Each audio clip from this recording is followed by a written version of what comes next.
You can't go a month without hearing about all the people moving here or a company relocating its headquarters. But as North Texas continues to grow, the public transportation system is struggling to keep up. Well, DART's Silver Line project is hoping to help with that. It creates a direct line from North Texas suburbs to DFW Airport.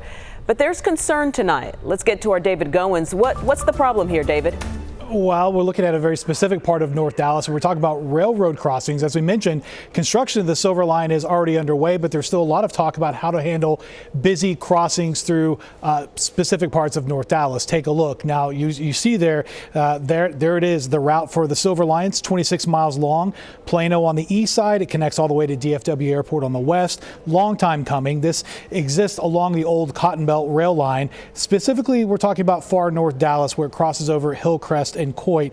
Now, the Dallas City Council asked DART last year to make those crossings as close as they could at the same level as the street, but an alternative design that was been floating about put the train tracks 20 to 30 feet above the street, and residents complained. And at council today, DART heard the idea called, quote, completely unacceptable.